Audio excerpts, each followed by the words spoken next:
If you're looking for ways to say no, be bold, and believe, then this video is for you. To help you focus, to really understand what you're doing, you have to say no a lot. The way the world changes is not by people being safe, but by challenging expectations, challenging the conventional wisdom. If you want to achieve something, you have to believe it. You need to believe it to achieve it. Need motivation? Watch a top 10 with Believe Nation. What's up? It's Evan. My one word is believe, and I believe in you. I want to see that amazing thing that's inside here come out and explode into the world. So let's get your motivation to a 10 and get you believing in you. Today we're going to learn from a man who went from starting the business and having to shut it down because he ran out of money to becoming one of the fathers of the iPod and starting the company called Nest, which he sold to Google for over $3 billion. He's Tony FADELL, and here's my take on his top 10 rules for success. Enjoy!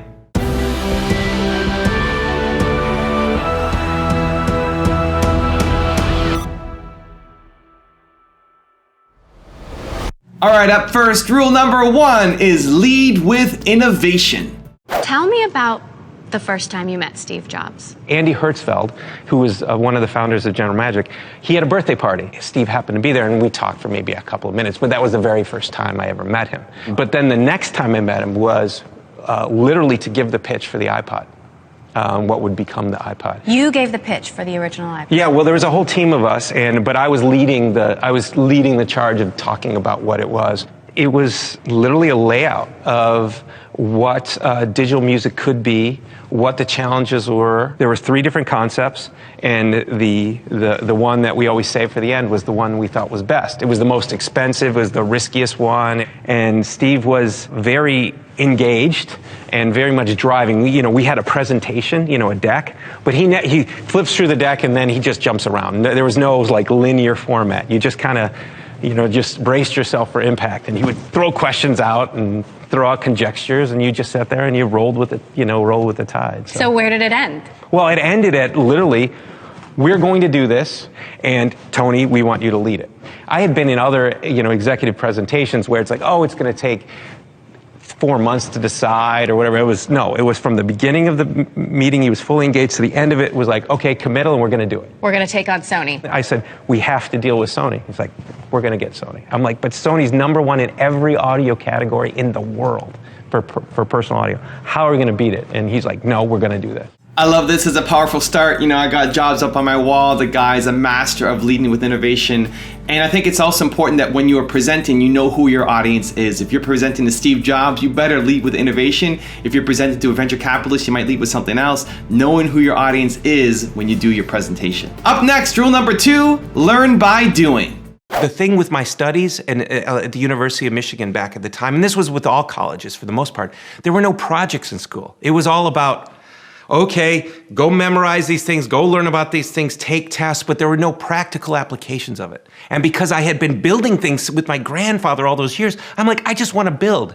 Learn by doing. Not learn first, then do. The way you discover what it is you like to do in life is by doing first, then learning about it. You can't learn and then go, oh, I'm going to like being a lawyer, I'm going to like being a doctor. No, you got to get immersed in it. And then you can figure out how much you're going to apply yourself. Yeah, I love this one. This is the leading candidate for my favorite clip already. You will not find your passion or your purpose by sitting on the couch and thinking about it. You gotta get out there and actually do things until you find a thing that you wanna do again and again and again that makes you come alive. Great point, I love it. Next up, number 3, learn from failure. There's always success in failure. You just have to know where to look for it. And that means that's a learning moment. So you say every failure is success in learning if you know how to learn. Exactly. You just have to look for it, because then you use that again and you make sure you don't make that mistake again or don't allow that mistake to happen. So your goal is to then, just because it didn't work out the way you wanted to, take that knowledge, take those learnings and reapply it to a new direction. And therefore you're going to get better. No one's, you've had failure, I've had failure, and it takes years of building up that kind of thick skin around you. But that's what it means to be resilient. You just get up and you keep going. And I can't tell you, there's been times when I just sat there and I was like, oh, the world's gonna be over. And then, you know what, you just look at it and you think about it, and you have to project yourself, not today, but to project yourself into the future. What could I do in the future? If you keep looking ahead, everybody fails. You're not the only one. Everybody does. Just get over it. Keep going. There is always success in failure. I love that opening line, and it's so true. And whoever you look up to, whoever the people are in the world that you admire most, they have failed the most. The most successful people in the world have also failed the most. So get over this concept that failure is final and failure is a reflection of who you are. I love it. Tony, great point so far. Coming up, number 4 is say no a lot. To help you focus, to really understand what you're doing, you have to say no a lot. And when you say no a lot, that narrows in exactly what you need to do. And you know when you're successful or not because you focus solely on this one thing or these two things. When you say yes a lot to everything, you can get distracted. So when this thing's not going right, I'm gonna go focus on this thing for a while. And then I move to this one, and then you go, oh yeah, I don't need to do those now, I'm gonna work on this. When you say no to a lot of things, you have to get the one thing you're doing really right, because that's it. I think we also want to say yes to please other people. Somebody wants our help with something, and so we feel obliged to help them. We want to give back and we want to help them. But as you get more successful, as you get bigger, you're going to be bombarded with opportunities. My biggest problem is having a flood of opportunities, and I need to say no all the time. And it's another characteristic of super successful people that you'll see over and over and over again. The focus, the ability to say no to most things. You can focus on doing 1 or 2 or 3 things just exceptionally well. Coming up, rule number 5 is see the invisible problems. During my years at Apple, Steve Jobs challenged us to come into work every day to see our products through the eyes of the customer, the new customer, the one that has fears and possible frustrations, and hopeful exhilaration that their new technology product could work straight away for them. He called it staying beginners and wanted to make sure that we focused on those tiny little details to make them faster, easier, and seamless for the new customers. So I remember this clearly in the very earliest days of the iPod. See, back in the 90s, being a gadget freak like I am, I would rush out to the store for the very, very latest gadget. I'd take all the time to get to the store, I'd check out, I'd come back home, I'd start to unbox it. And then there was another little sticker. The one that said, charge before use. What? I can't believe it. I just spent all this time buying this product, and now I have to charge before use. I have to wait what felt like an eternity to use that coveted new toy. It was crazy. But you know what? Almost every product back then did that. When it had batteries in it, you had to charge it before you used it. Well, Steve noticed that, and he said, we're not going to let that happen to our product. So what did we do? Typically, when you have a product that has a hard drive in it, you run it for about 30 minutes in the factory to make sure that hard drive is going to be working years later for the customer after they pull it out of the box. What did we do instead? We ran that product for over 2 hours. Why? Well, first off, we could make a higher quality product, be easy to test, and make sure it was great for the customer. But most importantly, the battery came fully charged right out of the box, ready to use. So that customer could just, with all that exhilaration, could just start using the product. It was great, and it worked. People liked it. Now today, almost every product that you get that's battery powered comes out of the box fully charged, even if it doesn't have a hard drive. But back then, we noticed that detail, and we fixed it. And now everyone else does that as well. No more charge before use. So why am I telling you this? Well, it's seeing the invisible problem, not just the obvious problem. That's important, not just for product design, but for everything we do. You see, there are invisible problems all around us, ones we can solve. But first, we need to see them, to feel them. This is another great point, and I think the more you can put yourself in the shoes of your customers and walk through the experience of dealing with your business, everywhere from visiting your website to calling your company to showing up and buying a product or experiencing your service, if you can put yourself in the shoes and follow a customer along that journey, you'll find tons of little invisible problems that you can fix to provide a much better experience for everybody. Coming up, number 6, be dedicated.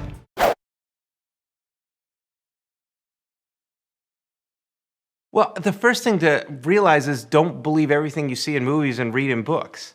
You know, there is no way both my wife, who worked for Steve directly, I worked for Steve, could do that for 10 years if there wasn't some amazing stuff that came out of it. It wasn't like we were getting whipped every day or anything. It had nothing to do with that. We were dedicated, we were passionate. He was passionate. He wanted the best for the company, for the products, for our customers. And when you're in that, there's a creative tension.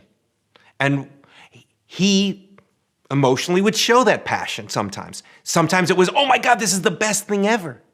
You know, you hear about the negatives, but you don't hear about all the positives and all the great things he did for you. It did for the individual as well as the company and all that stuff. So it was always a balance. And those bad days were not very often, but they did happen because typically, yeah, you might have made a mistake. Don't do that again. Or we weren't thinking about it right, or somebody was falling down on the job, or whatever the case may be. That's when it came out, is when someone didn't show respect for the mission they were on. When you didn't show respect for the rest of your teammates and for the thing we're trying to build, that's when there was a problem. Not when we're falling, when we fail, when we tried really hard. And if we showed we tried really hard, then that was just an option, just like the iPod phone was a failure. No one got killed over that. It was more just okay, we tried our best, we move on. We tried our best, we move on. It's when you didn't do what was right and you failed because you didn't put your heart and soul into it and you let the team down. That's when there was a problem. And that's what people need to realize. It was very balanced and he was very much human, passionate, and he was very helpful and all kinds of stuff. But yes, he did have his bad days, but not usually without reason.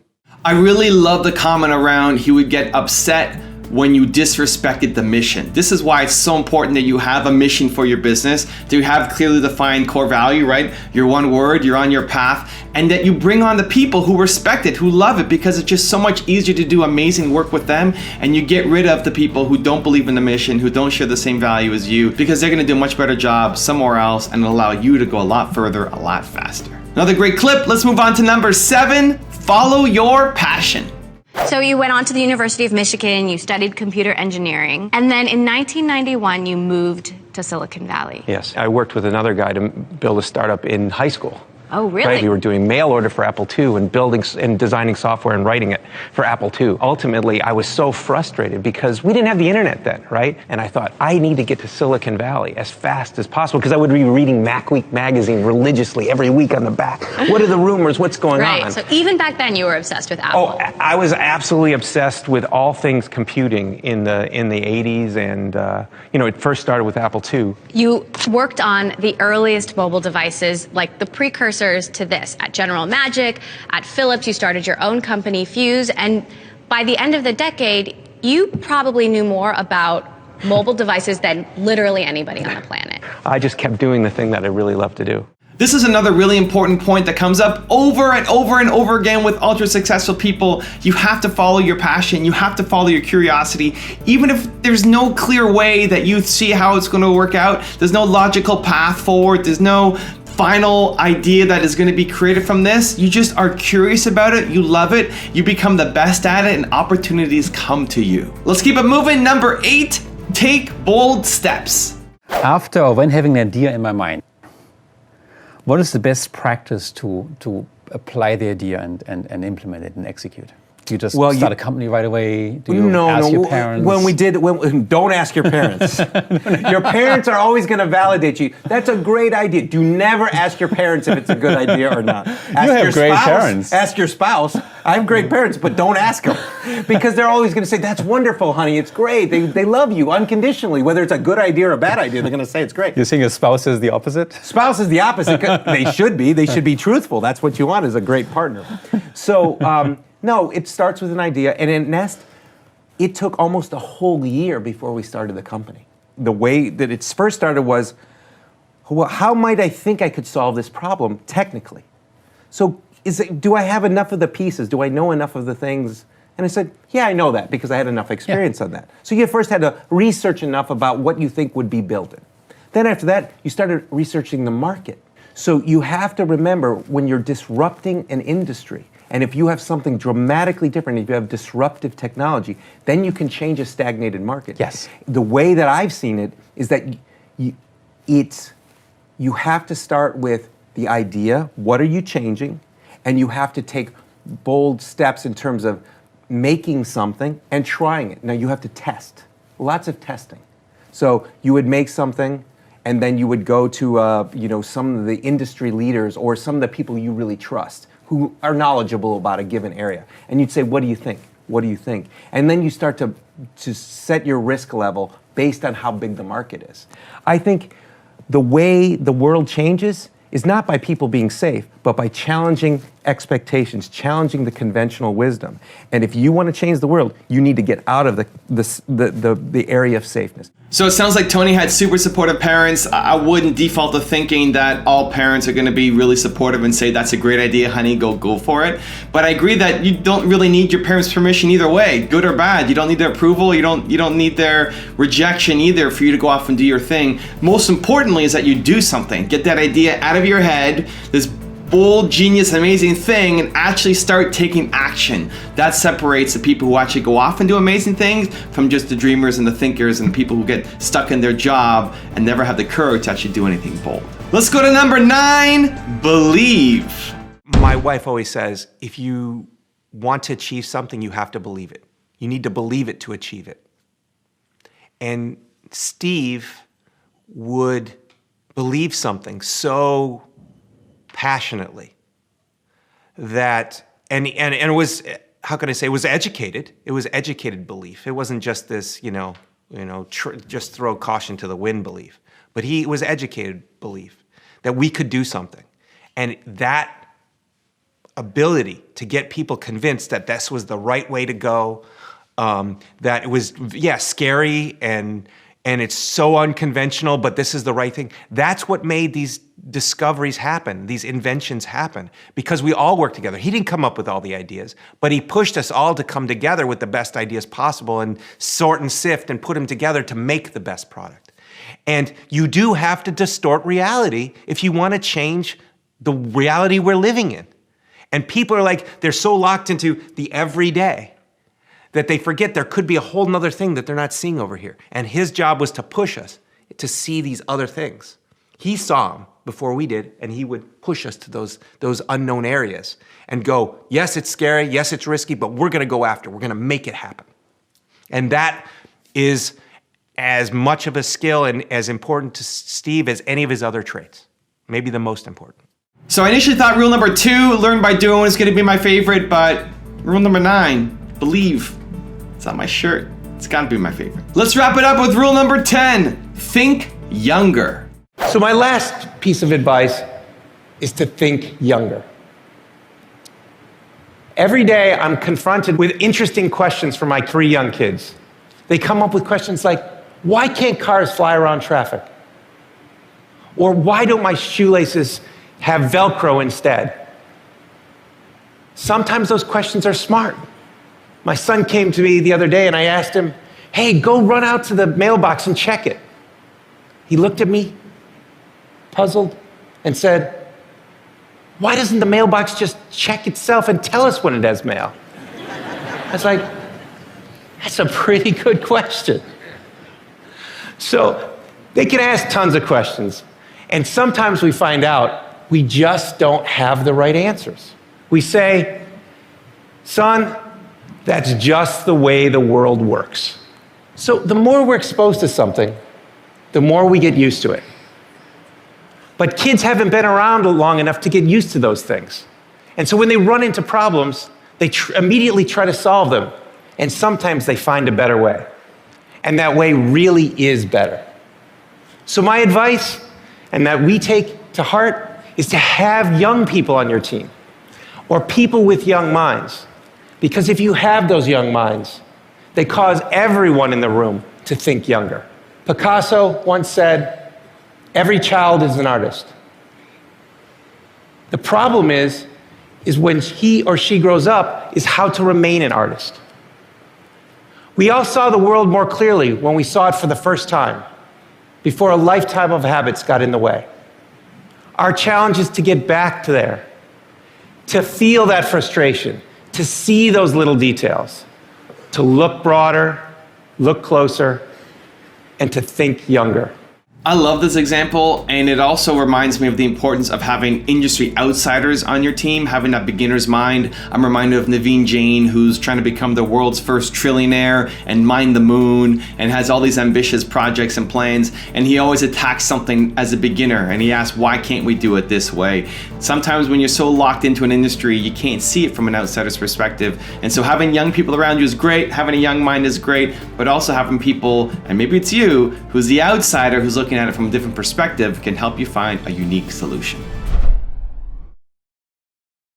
So that's my take on Tony FADELL'S top 10 rules to success. I hope you enjoyed. I'd love to know which one did you guys learn the most from that you're going to immediately apply somehow to your life or to your business. Leave it down in the comments below. I'm really curious to hear from you. Now, I made this video because Amore28 asked me to, so if there's someone you'd like me to cover in a future top 10 video, check out the link in the description and go and cast your vote on that video. I also want to give a quick shout out to Dahlia Joanne, who picked up a copy of my book, Your One Word, and then used it as a topic to MC an event with. Dahlia, that's awesome. Thank you so much for your support, and I hope that the event went really well. So thank you guys again for watching. I believe in you. I hope you continue to believe in yourself and whatever your one word is. Much love. I'll see you soon. So you've reinvented the thermostat, the smoke detector, you gave cameras, home security cameras, a complete makeover. You know, before you even got to the cameras though, like less than 5 years passed and Google snaps you up. You sell to Google for $3.2 billion. Right. Was there any part of you that said, God, I don't know, this is my company, my baby, maybe we could be bigger? Randy Komisar, Kleiner Perkins thought you could be far bigger than even $3.2 billion. It was never about money, it was about building the right thing. And so this wasn't about money. Yeah, the number was nice, and don't get me wrong, but this was about a 10, a 15-year vision. And I knew that we were going to need big arms around us to help us get there, because I remember how long it took to go from iPod to iPhone and those things.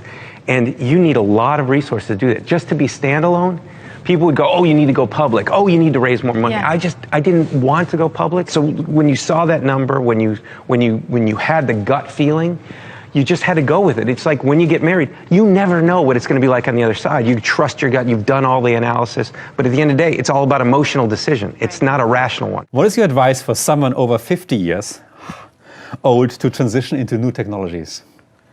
If you've had success and you've shown success and learning along the ways of success out of failure, they're going to see that, and they're going to see your passion, because it's no different than wanting to when you were 20 years old. When you didn't know anything, right? So if you have a career and you just say, I'm switching careers or I'm changing it, but you're taking this wealth of knowledge into a new domain, the thing with employers is that they always want multidisciplinary people. They want people from all kinds of different backgrounds to bring it there. So if they see, oh my God, you have this wealth of knowledge from this other thing that's going to help me with whatever I'm creating, and you want to learn this too, they're going, I want to learn from you your experience, and you're going to learn from me this new experience you want to learn. If it's a two-way street of learning, both parties are succeed together. You know, I watch our kids grow, and when they were really young, they would look on the floor and they would see every little speck of dirt on the floor. They'd pick it up and they'd look at it. They'd look at every single thing, and they're trying to learn about everything. But as they grew older, they started ignoring all that. And especially now, they're like, what? My room's clean. Like, hardly clean. But when they were young, they saw those little bits and pieces. Now they don't see them anymore. And that's what it means to stay beginners, is to remember to look at all of those little details. Don't habituate. Go back, peel back all of your, preconceived ideas and notions and calluses that have built up over time that may cloud your vision. Go back to the essence. Feel the essence. Feel that frustration. Feel that elation. And now apply that to your work. But you have to look deep to do that. So let me give you the one-word secret to happiness. One word. This is all you need to be happy. The most important word ever. If you had to think of one word that's most important to you, or that sums you up, or that would be kind of like a little beacon. Hey Believe Nation, if you want to know what the most important one word is for Tony Robbins, Gary Vaynerchuk, Oprah Winfrey, Will.i.am, and Howard Schultz, I have a very special secret video for you. Check the description for details.